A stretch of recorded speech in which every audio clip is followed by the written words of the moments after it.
ಯಾರೆಲ್ಲ ವಿದ್ಯಾರ್ಥಿಗಳು ಈ ವರ್ಷ ವೈದ್ಯಕೀಯ ಕೋರ್ಸ್ಗಳನ್ನ ಹಾಗೂ ನರ್ಸಿಂಗ್ ಕೋರ್ಸ್ಗಳನ್ನ ಓದಬೇಕು ಅಂತ ಅನ್ಕೊಂಡಿದ್ರು ಎಲ್ರಿಗೂ ಕೂಡ ರಾಜ್ಯ ಸರ್ಕಾರ ಗುಡ್ ನ್ಯೂಸ್ ಅನ್ನ ಕೊಡ್ತಾ ಇದೆ. ಅದೇನಂದ್ರೆ ಕಳೆದ ವರ್ಷ ಈ ಕೋರ್ಸ್ಗಳ ಶುಲ್ಕ ಎಷ್ಟಿತ್ತೋ ಈ ವರ್ಷವೂ ಕೂಡ ಅಷ್ಟೇ ಇರುತ್ತೆ. ಶುಲ್ಕದಲ್ಲಿ ಯಾವುದೇ ಏರಿಕೆ ಇಲ್ಲ ಅನ್ನುವಂತ ಮಾತನ್ನ ರಾಜ್ಯ ಸರ್ಕಾರ ಹೇಳ್ತಾ ಇರುವಂತದ್ದು. ಅಂದ್ರೆ ಖಾಸಗಿ ವೈದ್ಯಕೀಯ ಕಾಲೇಜುಗಳ ಸಂಘ ಸರ್ಕಾರಕ್ಕೆ ಒಂದು ಪ್ರಸ್ತಾವನೆಯನ್ನ ಸಲ್ಲಿಸಿತ್ತು. ಬರೋಬ್ಬರಿ 10% ಶುಲ್ಕದಲ್ಲಿ ಏರಿಕೆ ಮಾಡಬೇಕು ಅನ್ನುವಂತ ಪ್ರಸ್ತಾವನೆ ಅದಾಗಿತ್ತು. ಆದ್ರೆ ಆ ಪ್ರಸ್ತಾವನೆಯನ್ನ ರಾಜ್ಯ ಸರ್ಕಾರ ತಿರಸ್ಕಾರ ಮಾಡಿದೆ. 1% ಕೂಡ ಏರಿಕೆ ಮಾಡಲ್ಲ. 2025-26ನೇ ಸಾಲಿನಲ್ಲಿ ಕೋರ್ಸ್ಗಳ ಶುಲ್ಕ ಎಷ್ಟಿತ್ತು ಈ ವರ್ಷವೂ ಕೂಡ ಅಷ್ಟೇ ಇರುತ್ತೆ ಅನ್ನುವಂತ ನಿರ್ಧಾರಕ್ಕೆ ಬಂದಿರುವಂತದ್ದು. ರಾಜ್ಯ ಸರ್ಕಾರದ ಈ ನಿರ್ಧಾರಕ್ಕೆ ಸಾಕಷ್ಟು ಕಾರಣಗಳಿವೆ.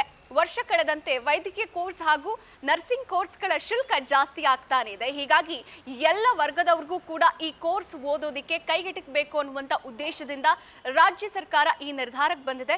ಮತ್ತೊಂದು ಕಡೆ ಈಗಷ್ಟೇ ನೀಟ್ ಪರೀಕ್ಷೆ ರದ್ದಾಗಿ ಮರು ಪರೀಕ್ಷೆ ನಡೀತಾ ಇದೆ. ಈಗಾಗಲೇ ಪೋಷಕರು ಹಾಗೂ ವಿದ್ಯಾರ್ಥಿಗಳು ಒತ್ತಡದಲ್ಲಿದ್ದಾರೆ.